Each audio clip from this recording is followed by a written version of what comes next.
Professor Banerjee, Sujata Sen, distinguished guests, ladies and gentlemen, a very warm welcome to each one of you. It is indeed a special privilege to have Professor Banerjee with us this evening. We are delighted that he could take the time to address us despite a very fleeting visit to Kolkata this time, so we appreciate that very much. The Kolkata chapter of Aspen Institute, India, endeavors to continue to provide forums such as this for open discussion and dialogue, and we will continue to do that with topics ranging from different issues, from foreign policy to values-based leadership to socially relevant issues. Just last week, we had this wonderful program called Our Voice, Our Journey, the second edition of that, and this was celebrating the spirit of International Women's Month, and this was jointly done with the American Center, and this is truly moving and inspirational. Today, Abhijit Banerjee will provoke us to think, to ponder, and reflect. Why aren't our children learning? Moderating the session is Sujata Sen, who needs little introduction in Kolkata, but I'm going to do a very brief one anyway. As the director of East India British Council, Sujata works closely with several state governments in the area of education and English language training and has first-hand knowledge of the school education sector. She is also a former senior journalist, columnist, and publishing editor, and currently holds positions on boards of several educational institutions. May I now please request Sujata to introduce our keynote speaker and chair the session. Sujata Sen.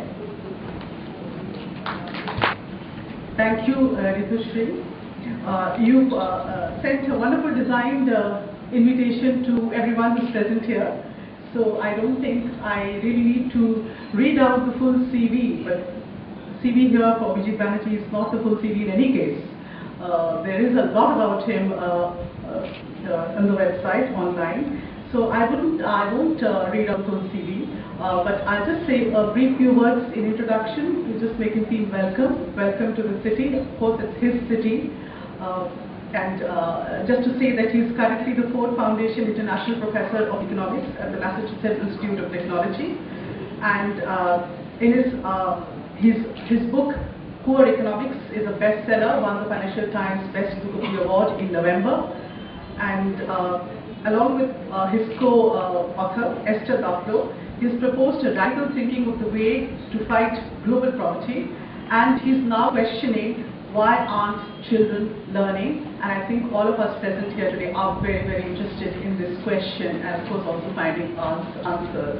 Abhijit's book is very different from the usual development economics books because he's not just posing big questions, but he's also posing small questions and specific and concrete questions and trying to provide solutions and answers.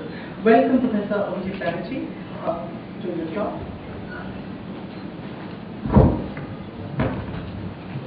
Thank you for having me here. Let me jump in. I want to leave time for questions. So since the prelude to this whole talk is a fact that is, I think, true, and from the point of view of people like me who were sort of thinking about this issue 20 years ago, somewhat striking, which is that despite, sort of contrary to most predictions, the problem of getting children into schools more or less has been solved. In the sense that there was I think 20 years ago there was a lot of discussion of how children don't go to school because parents don't want them to go because they have to work at home, and there was many people, including me, were thinking a lot about how to solve that problem. Somehow, and I think unexpectedly, that problem has mostly solved itself. In a country like India, enrollment, which is different from going to school, I would add, is now heading up to the upper 90s.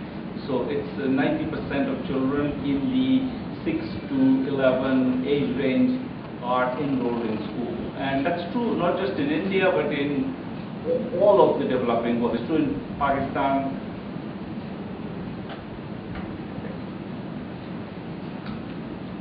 Change one.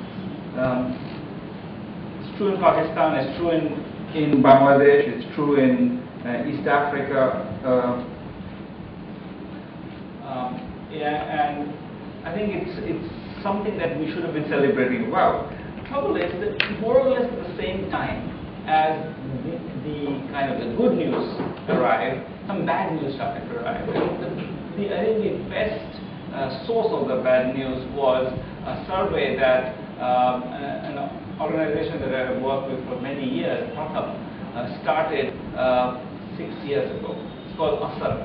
And basically what the survey does is it actually goes to every district in India, tests about 1,000 children, so 700,000 children get tested in Aspen every year, in every single district in India, and therefore they can track what's happening in most of those districts.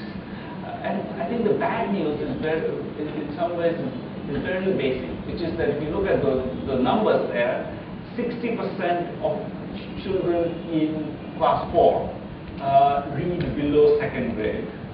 So 44%, 76% of fourth graders can't divide 21 by 7.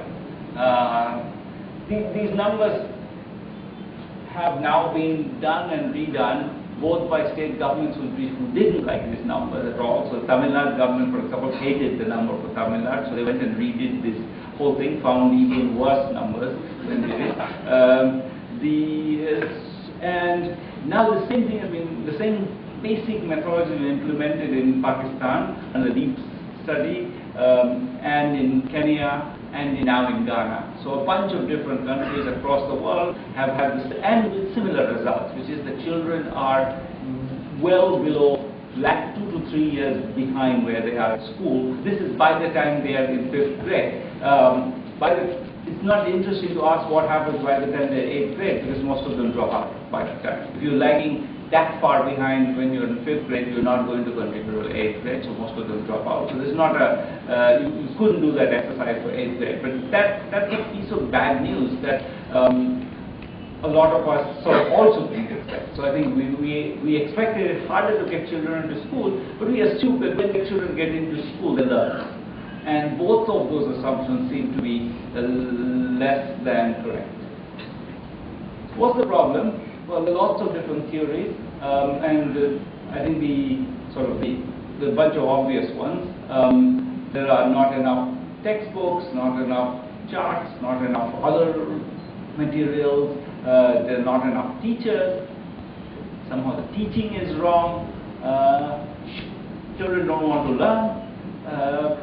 And finally, what I'm going to talk about at the end, which is that the expectations from the system, the beliefs that the system operates on are wrong, that the entire system starts from the wrong premise.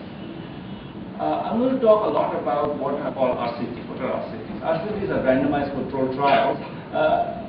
The question that a lot of, the reason why we didn't know a lot about what's happening in education was that you could always, when you looked at a piece of evidence, you could always say, look, we don't know where that piece of evidence is coming from. It could be because children, when you look at, let's say, when you teach children using a particular method, you could say, well, maybe those children who are learning from that method are different from the ones who don't. So to avoid that, there's a lot of the current research has been to do what are called randomized controlled trials. So randomized controlled trials are very simple things. They're like medical trials for social policy. So basically what you do is you randomly choose, out of 100 schools or out of 300 schools, you choose 150 or 80 or 200 at random.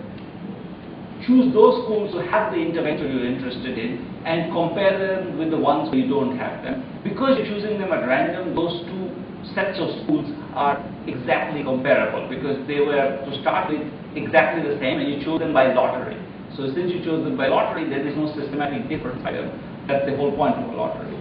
Therefore, you can then attribute that difference to the causal effect of the intervention. And that's very important because I want to now not I want you to trust me when I say that these results are generated from orderly studies which are take the causality question very seriously and have solved the causality question. So when I say that something happens because of something, you have to trust me that I figured out the causality question. Okay, so that's just a caveat, but it's an important caveat, because otherwise you can keep wondering if my results are all wrong or not.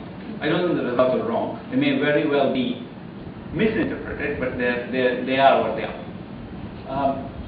So the first fact, which I'm going to go quickly through the facts and then come to spend a little bit of time on what the facts mean at the end. So lots of studies, a lot of them in East Africa, but also some in India, would say two things. One is access to school matters. So not surprisingly, if you don't have a school, you don't learn. On the other hand, what's in the school doesn't matter. And for example, access to textbooks. When you treble the number of textbooks in a school, that doesn't change the scores. People's learning levels don't change. When you add charts, videos, and most things just don't affect it. Textbooks are not affected by inputs in schools. That's the same fact. You have to trust me that I got it right. I'm going to come back and tell you why it's true. But let's hold it for a minute. The second, equally striking, but more striking fact, is that the teacher-student ratio doesn't matter. And so we did a bunch of studies where we doubled half the teacher-student ratio. So go from 40 to 20. We did a bunch of these experiments. We did one maybe 12, 13 years ago in Bombay, one simultaneously in Baroda. We did one since then. We've done one in the mid-90s in Udaipur. We're doing this over and over, same thing.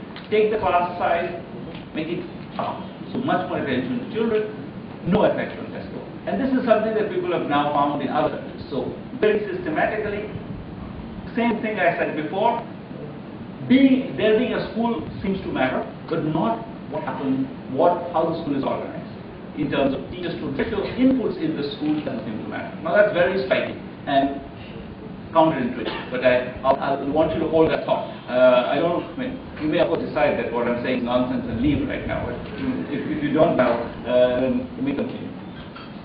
One reason for that is very simple, which is that teachers don't show up all the time.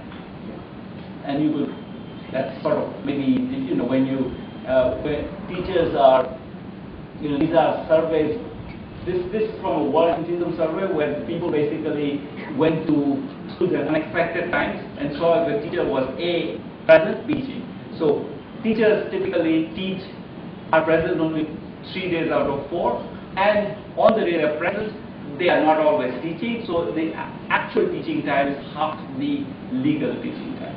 So that's a fact we know. Now, that doesn't actually explain why doubling the student-teacher ratio doubling the teacher-student ratio doesn't help. Why? Because imagine one teacher teaches only half the day. Well, two teachers still teaching half the day, they still do twice as much. So it doesn't really explain why this doesn't have an effect. So we still need to explain it. So there is no doubt lots of problems of incentive. Indeed, there's a nice experiment where what they did was they gave the teacher a camera and said, you have to take a picture of yourself in the morning when you arrive and before you leave with the class. And how you take it, you get a child to take the picture. So that's the kind of picture. The child takes that, one of the children takes a picture, count the number of pictures, and you get paid per day you show. When this happens, absence, this was an NGO that did it, absence dropped from 42% to 21%, and test scores went up. So clearly, if teachers show up, then you get something. However, I'm going to say something about measurement, which is useful to keep. I'm going to keep talking about some, in terms of standard deviations. When you look at effect of education, the way we think about that, the number that's at the bottom of the slide is 0.2 standard deviations. What does that mean? That roughly means that it's a measure in terms of how much of the gap between the best performing child and the worst performing child did you close. So by putting this intervention, you close some part of that gap. the standard deviation is the standard deviation of the difference between the best performing child, is a measure of the difference between the best performing child and the worst performing child. We are now measuring the impact in terms of how much of the difference was closed. So if you closed all of that difference, so this is a metric of that difference. Okay, so in that difference, note the number 0.2, and I'll come back to that because it's a sort of going to say about. There's another study which is interesting.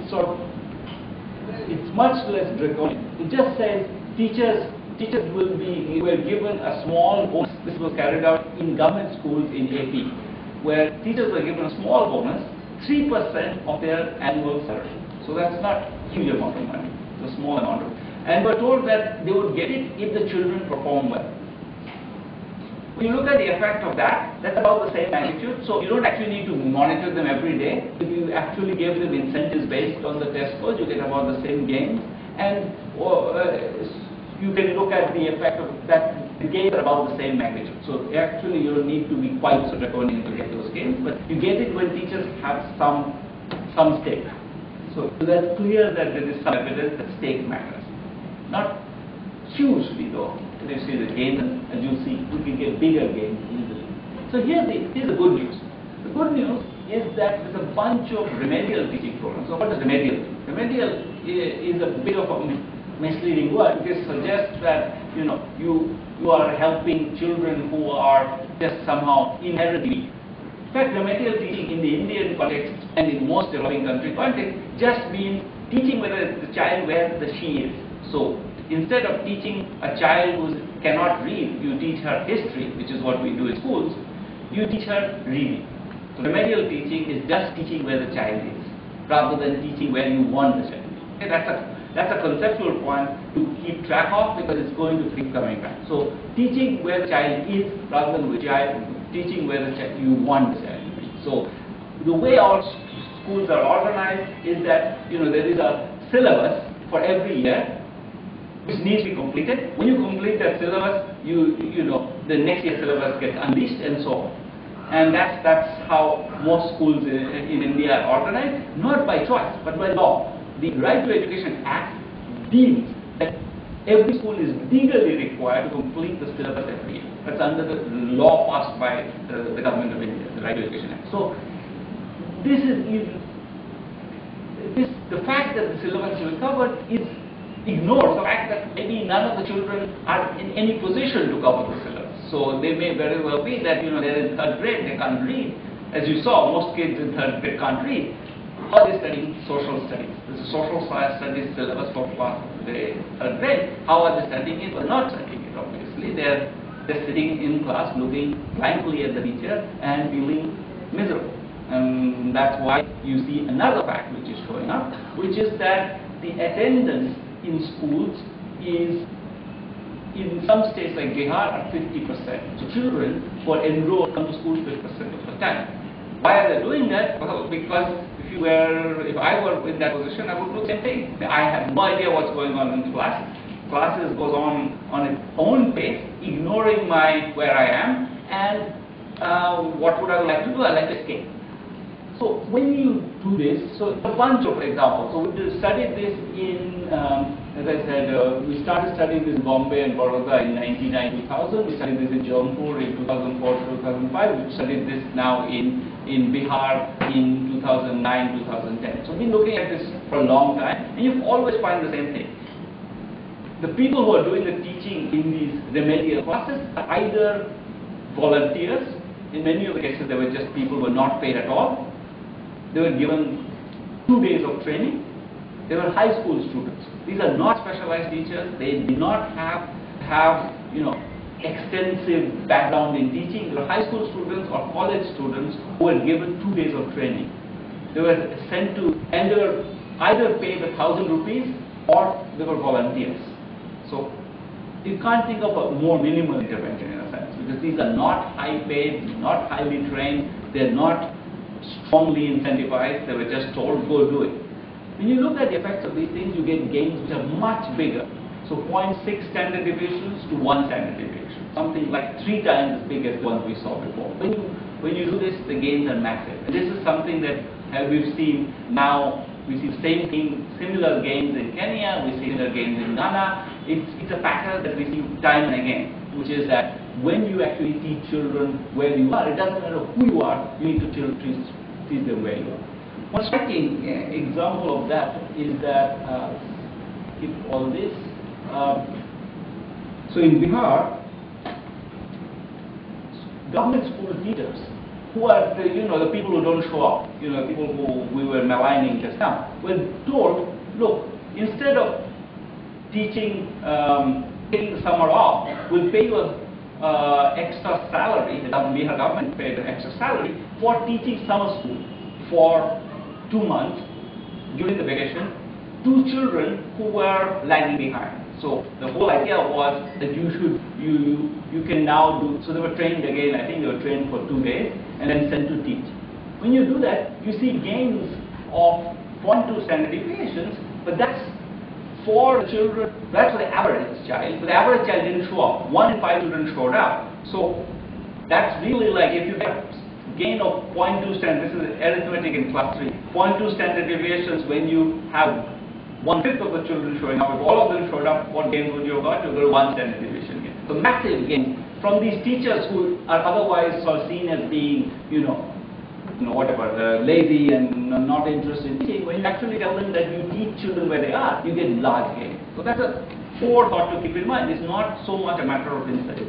Now that to emphasize that fact, and this is in Bihar, in fact, the same is an interesting aside, which is in Bihar, what was done was that there was a separate training also given to these volunteers, also to these people who were just high school, they were really college students from the villages. They were given this training and asked to help local children.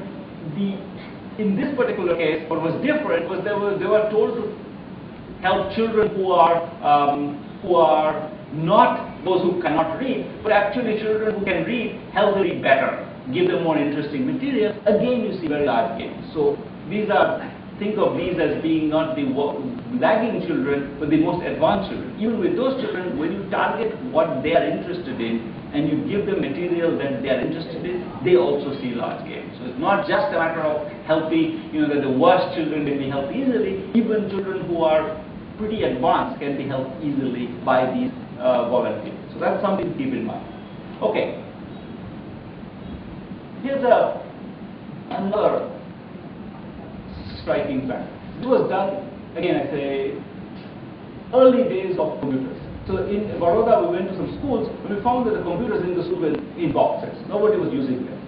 So what we did was we arranged for those schools to open the boxes, and we put in some very basic software on it. The software was one where you did some math puzzles, and if you solved it right, you got to shoot some garbage into outer space. It was a very politically correct program. Okay? So the point was it was self-incentivized. So there was children who could solve very simple problems, got some rewards.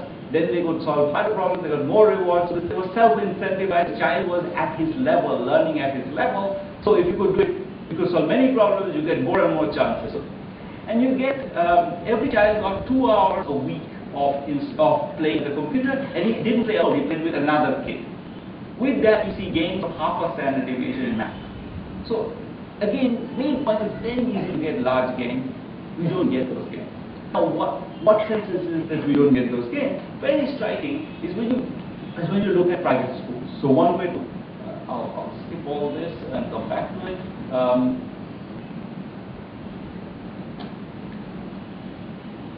Actually, let me not skip it. Let me just take a minute to talk about this. It's sort of interesting. Now, one concern you might have is that maybe what's going on here is that these children are not interested in learning, and some volunteers are getting them interested in learning. So there's some evidence of that. I would say there's some nice study, one very nice study from Haryana. But what happened was that basically a bunch of BPOs were opening in different villages, in different cities in Haryana. Basically, mostly in Gurgaon, some in Rohbar. Okay. a scholar from Harvard decided that what he's going to do is he's going to go to a random set of villages, tell the parents that look, now that the BPOs have opened, your daughter can get a job there. When he does that, you see improvements in test scores for all the girls, from very young to very old. And parents suddenly do start emphasizing education. So you do see some evidence that demand matters. Nonetheless, here's a very striking fact. Let me just keep the description of it. One way to so if you thought that it was all had to do with demand, that the parents who don't really care about education are not educating their children, that's why children are not learning, then one thing you would expect is parents who are spending good money to send their children to private school, their children must be doing spectacularly. If you look at the difference between children who are in private school and not, remember, this is not comparing La Martinia with the government school in a small village in Murshidabad. This is comparing like with like, within the same place, private school, same kind of schools with the same kind of parents with children. When you look at that, the effects are pretty small. They're up there. That's the difference. This is raw difference. That difference is probably an overestimate of the real difference. Why? Because when you send one child to private school, you're probably also doing other things. You're not just sending them to private school, you're probably also providing some help at home, you're taking all kinds of, it's not just the effect of the private school there. And to confirm that, there was now a nice study in AP where they did a voucher study. What they did was they gave a random set of parents a voucher which would enable them to pay for private school.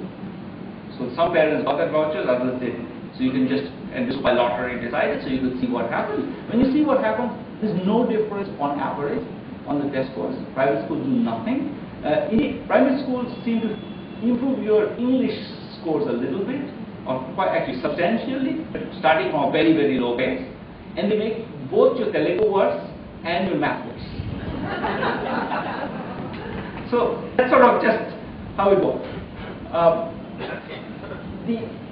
So given that, so the question is, how can these facts fit together? I just told you it's very easy to improve children's learning levels.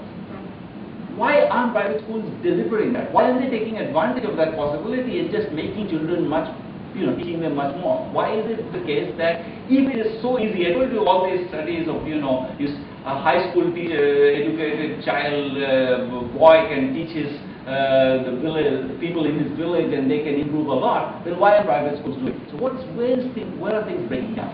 So somehow there's a puzzle here, because at one side we see, things are not, things seem to be, it's easy to improve. Other side we see private schools which have great incentives and want to make money and want to deliver value are not doing it. So why aren't they doing it? So I think the answer is that the pedagogy is wrong, but that can't be the full answer.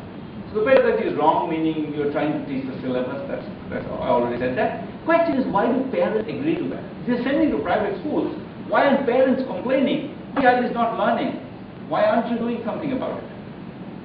I think the answer to that question is that parents start from the wrong premise.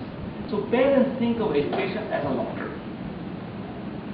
In other words, for most poor parents, the benefits of education come from it's sort of a winner take all. If you get through to class 12 and you then get a job, then education has benefits, otherwise it's useless. In fact, all the evidence we've seen from all over the world is that that's not true. When you go from class 3 to class 4, you get some gains in lifetime earnings. You go from 5 to 6, you get some gains in lifetime earnings. Where do they show up? Well, you show up, you are better at figuring out if there is a government scheme that's available to you and you can get some money from it, you're better at figuring out. It's not, so parents think that the only gains are at the top. Whereas, in fact, the gains are everywhere. So every child can gain from getting an education, the parents think that it's at the top. What follows from that? Well, what follows from that is that parents have a very clear sort of discriminatory strategy when they think of children, or their own children. And you see that all the time. I mean, I work in villages, mostly in Hindi-speaking belt. So you go to people and they'll say, and you ask them about the children, do they go to school?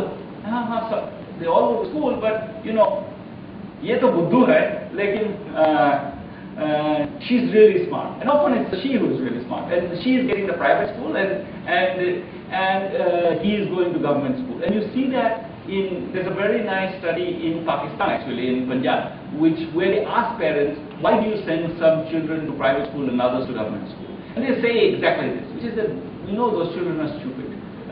So parents, because they believe that only the child who can make it through to class 12 will get benefits, they have to pick winners early. They think that you pick winners early and put all their money in the one child who can make it to class 12, because most of them it's hopeless. Now, I think the truth is that even if you got up to class 6, you get benefits. Even if you got to 4, you get benefits. But that is not in everybody's premise is that that's false. That they hold all the benefits at the top. Now, if you have that, then they don't really want teachers to be teaching to where the child is. They want the child to be teaching to where the child needs to be, because that's the only way he's going to get to the class 12 exam. So if you take that if you allow me that premise, then you can see why everything kind of fits. Why do textbooks not help? Well, the textbooks are written for children who are at the top of the class. The textbooks are not written for children, the average child, they're written for the top child. So, in fact, if you look at the textbook studies, they find that the extra textbooks do benefit, they only benefit the children who are in the top quarter of the class. So extra textbooks do have beneficial effect, but they don't benefit. Why doesn't having additional teachers help? Well, because the teachers only paying attention to the top children. So it doesn't matter if you are the 40th child or the 20th child in this class, it doesn't matter. You're being ignored one way or the other. Therefore, there is no difference. You get noticeable difference from adding teachers, because you still get ignored.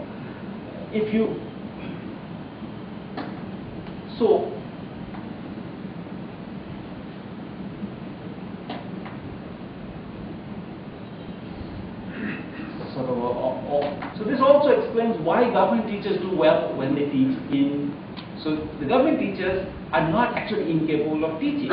They're incapable of teaching those children because they've been told they have to cover the syllabus, their whole system. So the same government teachers, so in fact I didn't tell you one other experiment, where instead of giving that training that we give the volunteers to help the children, we gave the training to the government teacher during the school year. When you do that, you get no effects, no gains whatsoever. When you give that training to the volunteer, you get gains. When you give the training to the government teacher during the summer vacation, when the government teacher is not obliged to teach the syllabus, you get the gain. It's always systematically, it's exactly the same pattern, which is that if the teacher is trying to teach the children where they are, then you get the gain. When the teacher is not trying, then you don't get the gain. There's no miracle here.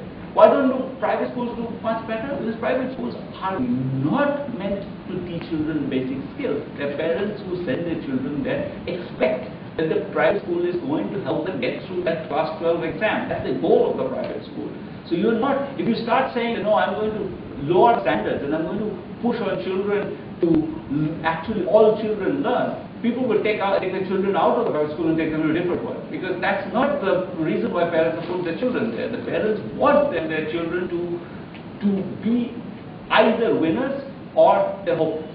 Now, what happens to a child in this context? A child there's no system by which a child who's falling behind is helped. Indeed, the opposite is true. The whole system assumes that it's hopeless. It tells him from day 3 that, if you haven't caught up, you already can't read by day 3, then you are hopeless. Because, the whole point of the system is to pick the winners. So, he's getting the message from age 6 that he has no hope. And I've seen this, it's very sad and very cute at the same time.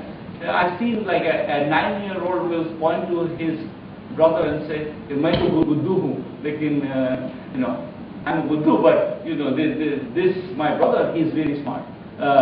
So you see that internalization of this Buddha concept, this idea that education is for the, the select few from the beginning. So that's sort of, I think I think, what's going on. This is why children are not learning, because we're not trying to teach them. We're trying to teach an elite. That's not an accident. That comes from the fact that our education systems are inherited from a colonial education system whose whole point was to pick winners, to pick this small elite of people who are going to be the sort of the compradors of the colonial state. They're going to be the people who work for the colonial state. So this is not an accident. This is exactly what you'd expect. The colonial state wanted it. We've never had a post-colonial education system. We've just kind of taken the education system we had and relabeled it, and it's without realizing that now we're trying to include children in it. We now want to cover everybody. Now we want to cover everybody whose parents are semi-literate or illiterate, who don't have any help at home. All of the children will be covered, but we haven't changed our fundamental understanding of what education should be. So let me end by saying, well, what do you need to do? I think you need to do several things. I think one is obviously you need to change pedagogy. I think a number of things, but that's sort of obvious. Number of other things I think are less obvious. So let me talk about a couple of less obvious things. One is I think we need to break the class system, meaning not the capitalist versus worker class system, but the class in class 1, class 2, class 3. Why? Because for many children, they don't necessarily want to be always.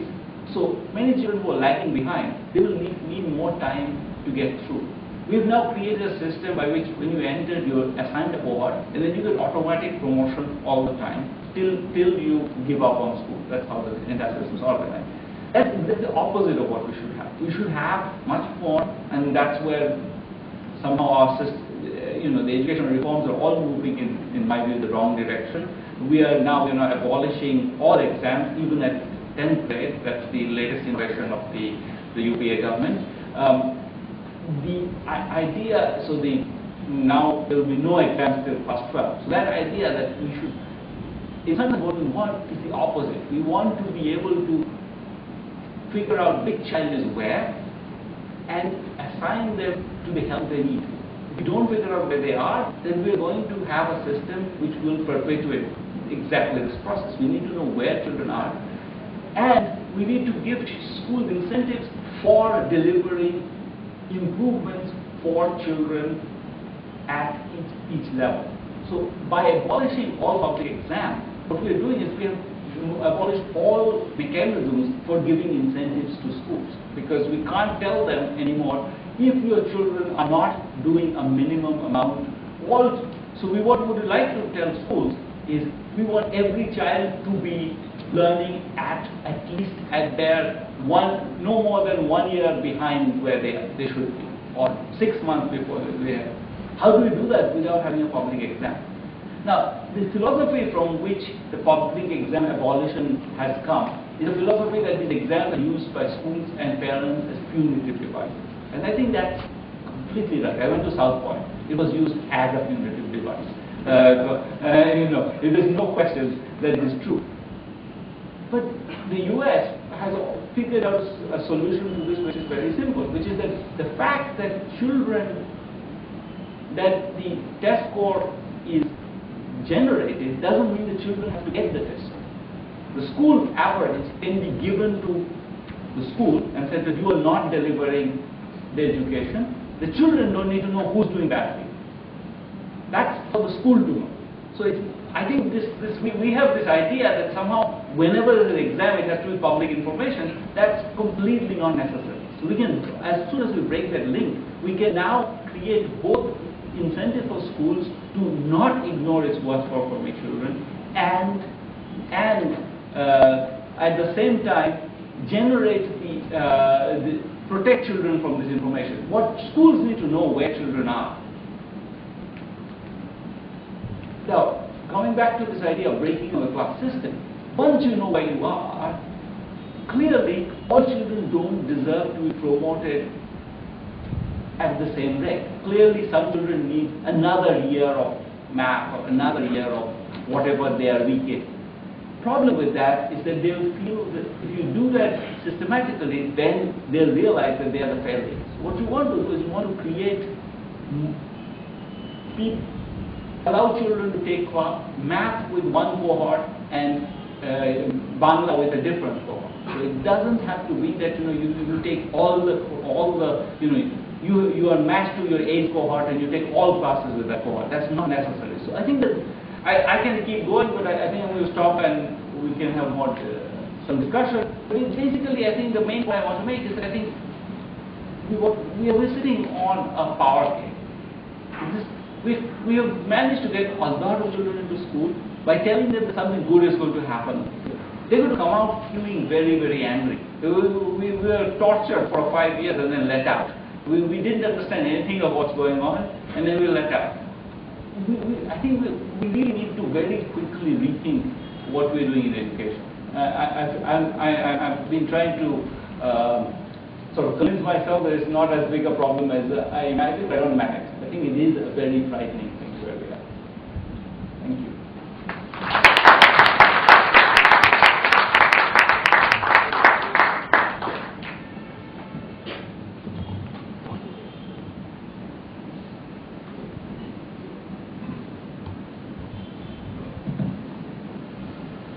Abhijit, sincere congratulations because you're perhaps one of the very few economists, development economists, who's really focusing on school education. And this perhaps is the biggest need of the hour. Elementary education, school education, and where it's going, the state, the condition it is, the big demands that are required of improving the whole system.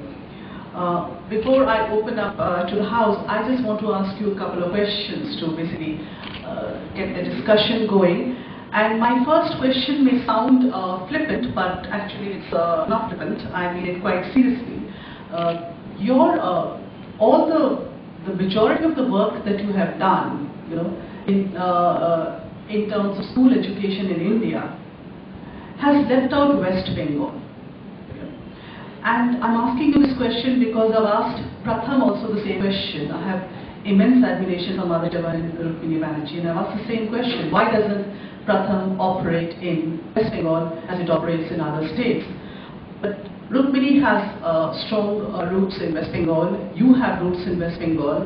And I'm asking you this question. Why is it that studies like yours have ignored West Bengal? What were the inhibiting factors that came in the way of your coming here and doing further research? I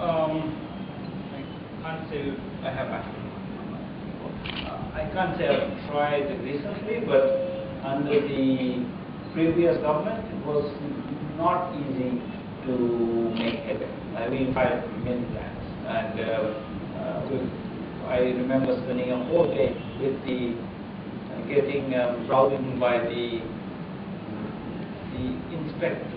I went to the inspector office in I think Hooghly district, and that was interesting. I would say there was a certain bureaucratic unwillingness to try innovation. Yes, I sort of expected you to give that answer, and that's why my next question: do you think that the whole range of factors that you found that inhibit learning, do you think political intervention and interference, especially by using a huge number of teachers? Let's say West Bengal itself has got 52,000 primary schools, it's got about 12,000 secondary schools, and if there are 250,000 government employed teachers. Is this a factor that affects attainment and learning? Political intervention in misusing the teaching force? I mean, I'm sure it's a factor. I guess I think it's less of a factor than getting the priorities right. I mean, I feel like even with a teaching force which has not necessarily the best work culture and not necessarily the best sort of attitude, I would say that there's a lot possible if they were not given a completely distorted. So I feel like, yes, no doubt there's going to be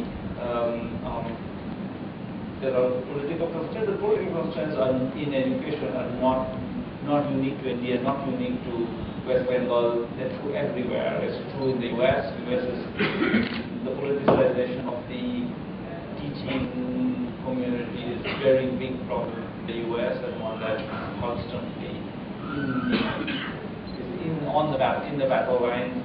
So I mean, yes, it is a problem, but I think I think my worry is that if we take that problem too seriously, we're going to get into a huge battle, and that's not the battle I think we should fight. I think we should fight the battle of fixing the problems we can fix easily, not the problems that are going to take a long time to fix. Okay.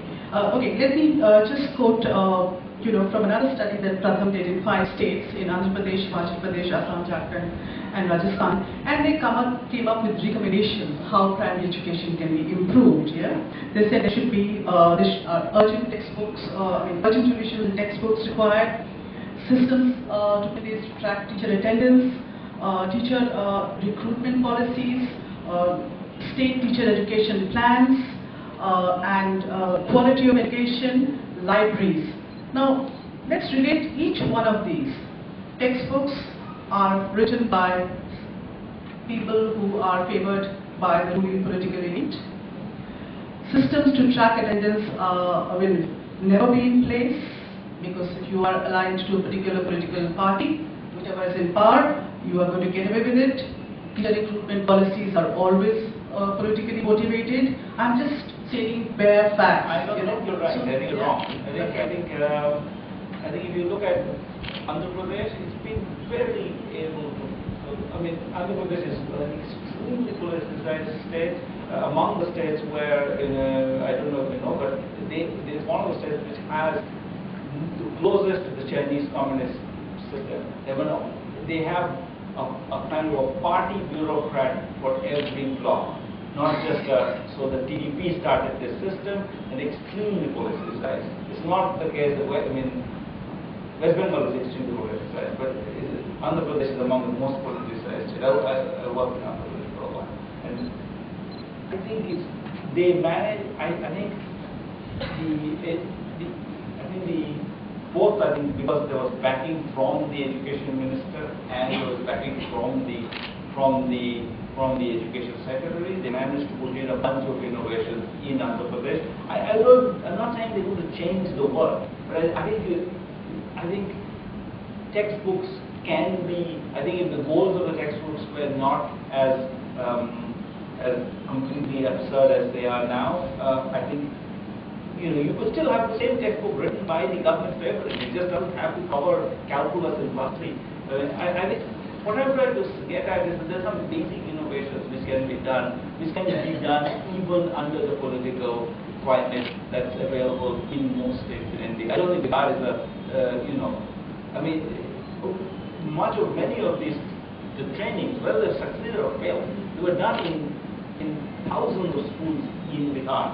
The teachers were trained to use different materials. The proper materials were distributed in every school, and the teachers were trained to do it. The reason why teachers didn't use the materials mostly was because I talked to a bunch of them and said, why do I have the time to use this material? I have to cover the syllabus. That's my duty.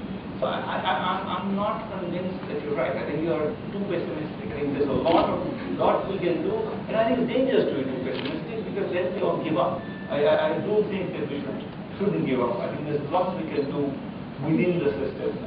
This is not to say that you're fundamentally not right. As a political system, it does a lot of damage. But I don't want to stop there. I think that's too pessimistic. Abhijit, actually, I was trying to provoke you. We were in Bihar, and I found one of the most responsive education departments there, with the Chief Minister taking the lead. In Assam, very, very interested in teacher education. Nagaland, West Bengal sort of waking up, not yet woken up fully, but you are right. When there is a political will and leadership, then a lot can happen. We just come back from Shiliguri, where we went to a very, very remote school, and a teacher who had students from very remote areas, and she was doing wonderful things in the classroom. So things can happen. And the best thing about your work and your book is that you are also providing solutions, and there's a lot of belief in what you're saying. I'd like to open up to the house and take questions. There are several hands going up at the same time. Okay, I'll take the first hand that if you would just introduce yourself, say who you are, and make the question as brief as possible, because then we can have many questions. Here's the mic. Okay. Thank you, Sujata. Now, I have two questions. One, Professor Banerjee, I'd like to know what you think about this provision for midday meals. In my view, it has no connection at all with the quality of education that's being served up in the primary school. And the second part is, what are your views on the government Sarva Shiksha Abhiyan? Thank you. On midday meals, I must say I disagree with you. I think the midday meals, I think the problem with the midday meal has mostly been that parents have stopped giving children food in the morning as a result of that. Otherwise, expecting children to have 4 hours when they don't get, at that age, especially in the 6 to 9 age, when they don't get any food is actually, I think all the evidence suggests they focus better if they get breaks and they get food. So I don't think there is any, I don't think it's the case that, I mean, it may very well be a management nightmare and teachers spend too much time on it. Those are reasons to do it differently, or maybe not do it, but it's not because it's I think there is an education. I think we forget how much of doing well in school has to do with health, and to being energetic and to be able to focus. I think very nice evidence from bunch of places is that when you deworm children, just give them medicine to kill the worms in the intestine, you get them to focus better in school, they learn more in school. So there's this, I think there's lots of evidence on that, which is that health is a very important part of schools. On the question of the SSA, I think the SSA mostly was mostly it was just resources. The things that the SSA tried to do mostly have, I think it was a good idea there which failed. It was to energize parents' committees. So every village was supposed to have a village education committee, which was going to be monitoring how the education was done. I think most parents, because of because of many of the things I said, I think didn't feel that they were capable of judging or influencing education, so they didn't participate. We did a study of SSA functioning many years ago, maybe 2005, and we found parents were completely not engaged. And I think the whole idea of SSA was to engage parents, so that didn't happen. I think partly it was badly implemented. Parents were not actually really told what they're supposed to do. They didn't know their own duties as the education committee members. Partly because they were not particularly energized either. And I think that's an interesting question. Check. I'm S.C. Shah from ISWBM. Your analysis was so striking and original. I think you struck at the melody of teaching-learning process, that we don't go to the child's level and we just impose something on the child and the child can't take it. Now this is true not only in the school, but this is reflected at the higher education levels also, in the colleges and the universities. Same thing, syllabus has to be covered. And then a job after 12, as you mentioned, perhaps a job after graduation or post-graduation. Mr. Banerjee, though you already said that you are not as pessimistic as Ms. Sen, but do you think it is possible, within the given circumstances, is it possible for us to go to the child's level and do the right remedy for the education education's malady that is there today? I hope so. I don't see why not. I think at some level we need to start. I think, to be honest, in this particular case, I think I speak as someone who's involved in the education establishment. I think the education establishment is involved. I think we have cultivated the idea that there is a true learning level, and that's what needs to be delivered. We are constantly insisting on syllabus needs to be modern. The children need to. In fact, mostly my guess is that if children felt confident, even if they learn half of what the syllabus intends them to learn, they learn it and felt confident, they will learn the rest later. I don't see any strong evidence. One thing is it's not quite the same level, but at MIT we get students from Europe who come with a master's, who enter with much more training than the American students who come directly from BA. After a year, you couldn't tell who's people catch up very fast. If they're confident, if they feel like they are able to learn, they catch up very fast. I feel like we are constantly assailed by this idea that you are not teaching enough material. I don't know what the basis of that is.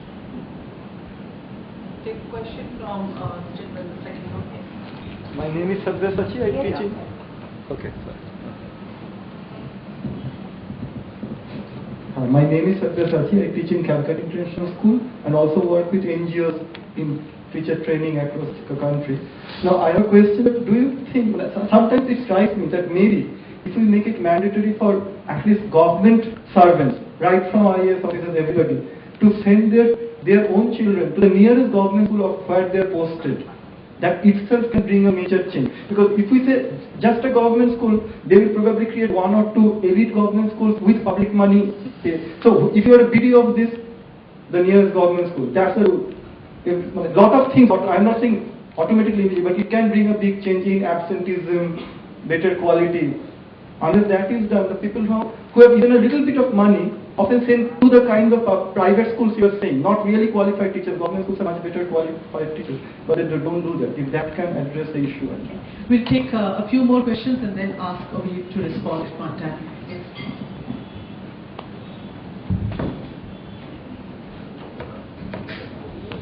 Thank you, Dr. Banerjee, for your lecture. I just want to say something. I'm familiar with these statistics that you presented because I'm a teacher of education here.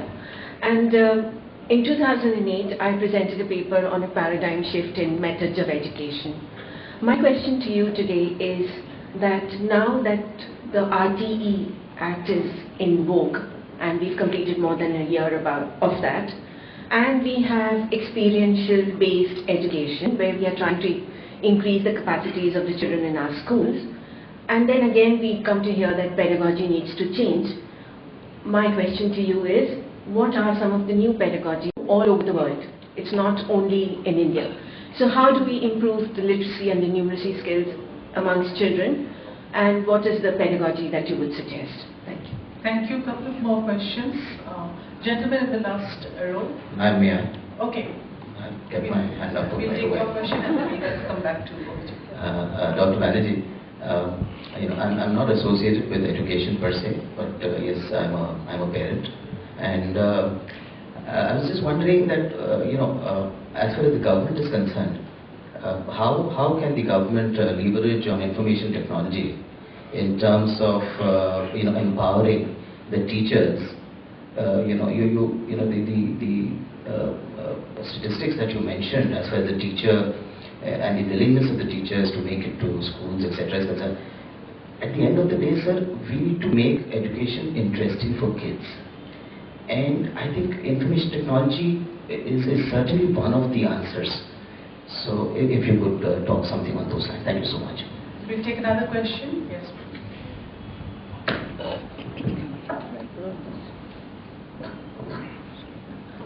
আমি Don Bosco সেরি লিলুয়া কে represent করছি। Doctor দেবীচরণ Khan, doctor শীতল Ghosh, air marshal Subrata Mukherjee, Soumitra Chatterjee, এরা সব Howrah different school থেকে চলে এসছে। এসে তারা নিজ নিজ জায়গায় ভালো জায়গায় চলে গেছে। আজকে সেই সব স্কুলগুলোয় ছাত্র পাওয়া যাচ্ছে না, কি একটা ভয়াবহ অবস্থা হয়েছে। আগে টিচারদের অত্যন্ত মাইনে কম ছিল, ডেডিকেটেড টিচার ছিল। এখন অনেক মাইনে হয়েছে, ডেডিকেটেড টিচার নেই। Head of the department of geography কোনো একটা কলেজে বাড়িতে বসে মাসে 1 লক্ষ টাকা রোজগার করছেন। এত মাইনে হওয়া সত্ত্বেও head of the department geography Howrah কলেজের একজন, তার কোচিংয়ে যদি না আসে তাহলে সে স্টুডেন্টকে কম নম্বর দিচ্ছে। কি ভয়াবহ অবস্থা এসে গেছে। আপনার প্রশ্নটা একটু করবেন? হ্যাঁ, এই যে আমরা যে করেছি যে চিলড্রেন্স আর নট লার্নিং, আমার মনে হয় একটা ভয়াবহ জায়গায় চলে গেছি যে টিচার্সরা ডেডিকেটেড না হওয়ার ফলে ডক্টর কালাম যেটা বলছেন, মা বাবা এবং শিক্ষক যদি ভালো হয় তাহলে আমরা ঠিক জায়গায় ছেলেকে নিয়ে যাব। আমার মনে হয় শিক্ষকের প্রকৃত অভাব এসে গেছে এবং সিস্টেমে। Thank you. So I can't answer all those questions. Just let me try to say one thing that's relevant to that. I think so one thing that we have to, I think, factor in all of this discussion is that you look at one of the, relative to, let's say, when I was going to school or even 40 years before that, one thing that changed in the world is that the rewards for being educated have gone up. And so it's true that school teachers are paid more now, but school teachers are, the person who could be a very good school teacher could get an even better job as a software programmer. So in general, all over the world we have this problem with declining standards of teachers. This is not an Indian problem, it's a worldwide problem. It comes from the economics of that. So it's not something, so that then brings me to the question of what do you do in a setting where, you know, the teacher quality is going down, and it's related to social whatever. I think definitely, especially in a setting where we have a very hard time finding quality teachers, I think we are doing very little by way of creative experimentation using information technology. I think information technology is almost surely going to be part of that solution. In particular, I think one thing that's very nice about information technology is that people can solve problems at their own pace. So you don't have to, you are working on your computer, somebody else is working on their computer. You don't need to be actually going through the same problem. You need to be solving different problems. And I think that's potentially a very important innovation. As I said, the one study we did in India, we found massive gain. And from using extremely primitive technology and 2 hours a week. So my guess is, if we try, we can use that technology much better. I also think that using videos especially for teaching technical subjects for class 8, 9, 10, 11, 12, using videos rather than using the teachers who are neither particularly interested in teaching nor particularly engaged, and then using some supplemental material might also, there is innovation going on in that. I think there are some, in UP, I know that what's it called,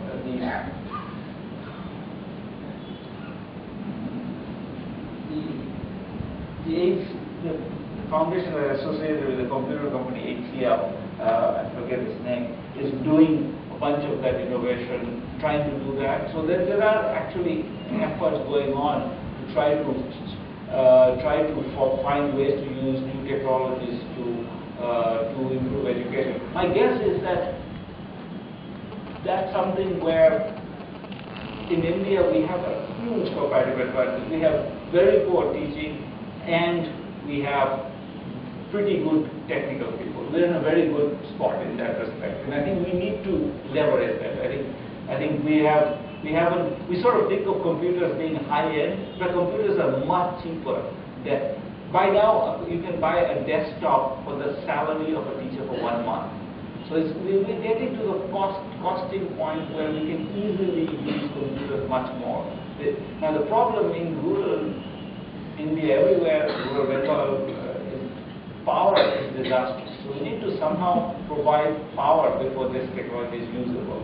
Otherwise, it's going to be all these one-off things, car batteries. I've seen car batteries being used, for example, but those things get to be, a huge headache. Is how do you charge the car battery? But I think that somehow, if the government has to think of one thing, I think in West Bengal, I would say creating a special school grid, which is at least provides a large number of schools with power, secure power during school hours, would be an interesting innovation, so that then they can start to create all of it. Of course, there's also the interesting experiment that Professor Sholto Mitra of Warwick University is doing, Hole in the Wall. So it's putting these computers in very, very remote village communities and just allowing children to come and play with the computers, and they're just able to cope with it very well. The evidence on Hole in the Wall is not great. The results seem to be basically they have no impact with kids play. So you need to put structure on those things. I think that is actually being studied, and my sense is that it's not actually huge positive result. Yes. Hi, I'm Protiti, and in one of my past lives, I was a special educator. Still am, worked in the American public school systems too.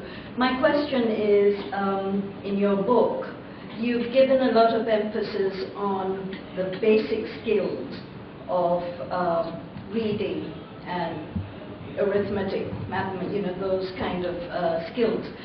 What about, as part of the solution, the option of vocational, of kids after, say, grade, high school or something, or secondary school, can choose. So you give kids the option of choosing to continue in an academic stream or a vocational stream. And my other thing was a comment about your colonial education. In a society which is so caste-based, I think we would have had the same problem with or without the British. We are an unequal society, so, well, thank you. My regards to you, Professor Banerjee. My regards to you. My name is Moitri. I'm a lawyer in the Calcutta High Court. I'm also a parent. Can values for learning, values for living, idealism, can these be incorporated into the formal education methods, the syllabus?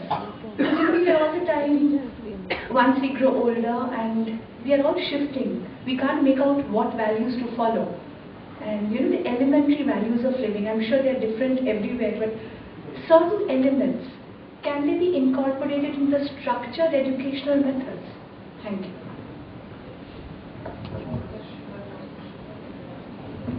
Thank you, Professor Banerjee, for a wonderful talk. My name is Dr. Sunita Vasu, and I'm a pediatrician, and I work with children from different, even in the village levels. But my question to you is, in your study, did you include any of those private schools from urban India? Because is your statistics reflect that group of schools? Take a question from this side, if there's a question from this side. Okay. I'll just speak. Just 3 bullet points that I'd like to hear from you as to what governments could do, being notoriously slow, elephantine in their response and so on. What could they do? My name is Vivek Kaul. I have an interest in entrepreneurship development. Thank you. Okay, so that's all. Any other burning questions? Yeah, okay, we'll take that as the last one. Hi, I'm Nilanjana Basu. I'm a lecturer. I just want to say something that you talked about absentee teachers. The teachers are not willing to take classes, and that we are not getting good quality, high quality teachers and everything. Alright, if I accept, don't you think that dropout rates in schools and also in colleges are also a burning problem? Even if we teachers are willing to take classes and we regularly go to the classes to take classes, we sometimes find that classes are half filled or half empty. And don't you think that for the dropout rate, unemployment of parents are also sometimes important? I mean they play a role, because in school level, I have a maid in my house who doesn't send her child to the school. Why? Because her child has to come to her house to work with her as a helping hand. And she says that if I don't work, then how will I earn money? So don't you think employment is also a problem for the dropout rates in school? And it's not just teachers who are absent from schools and colleges who like to teach. Thank you. Thank you. Again, I won't be able to answer all of them. Let me say a few of the things. I think the question of values is an interesting one. I don't really have anything interesting to say there, except that I don't think you can learn values from people you don't respect. I think till the education system has teachers who command respect, I don't think that there is any realistic to think of. So the teacher has to engage with the child. Many years ago, 17, 18 years ago, we did a study where I was telling you, we added a teacher to the school, and we were interested in does that change teaching?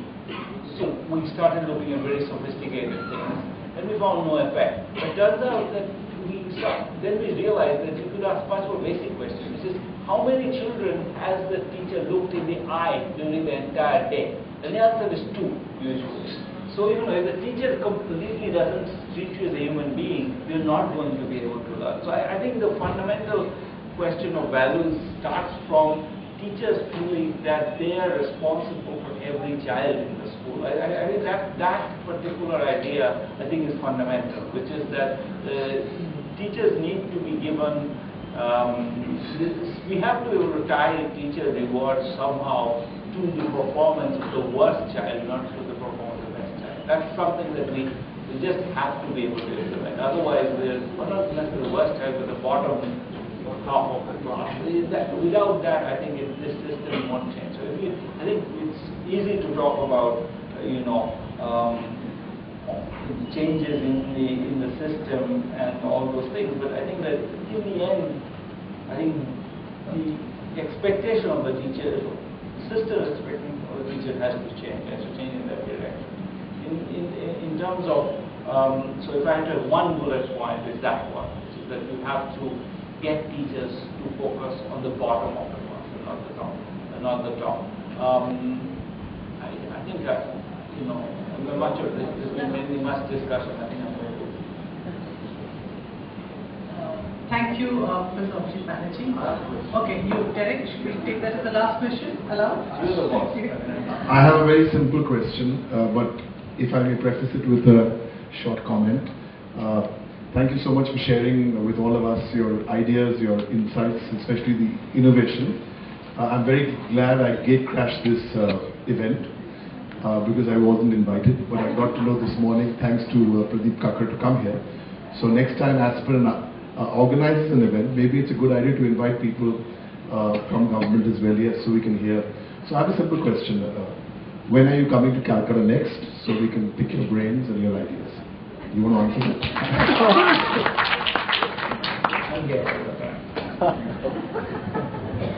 Thank you, Professor Abhijit Banerjee. Your work, not just your lecture, your entire work is very, very inspiring. And as Derek O'Brien says, we hope you can come back to the state and take up your work here, as which you've not been able to do perhaps earlier with obstacles. But nevertheless, what you are doing is extremely inspiring, and I know all of us will follow your work through your website, pooreconomics.com, and all the other articles and work that you're doing. Thank you very much. Can we give him a big hand?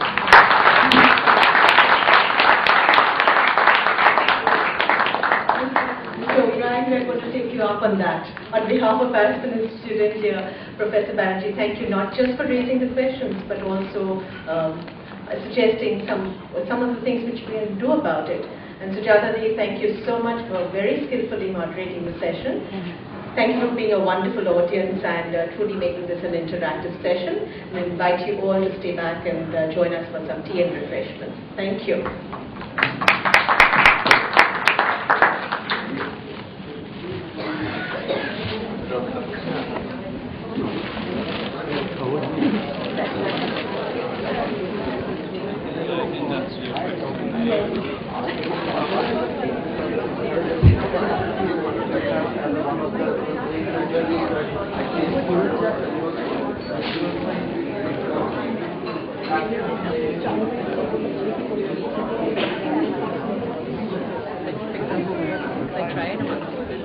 Think that you just join the regular, but it has to be that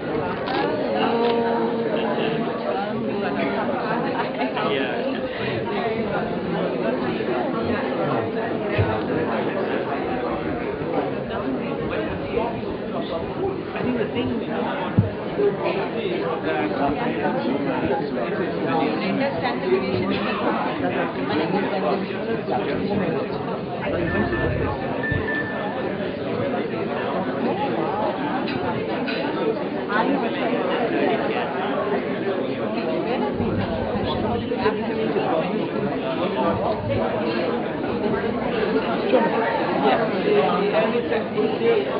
they see the church making progress, which is very important for them to feel that they're not just staying among them.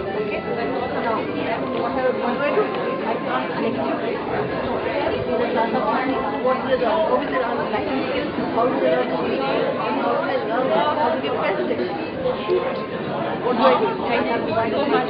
Ladies, send me a rep report.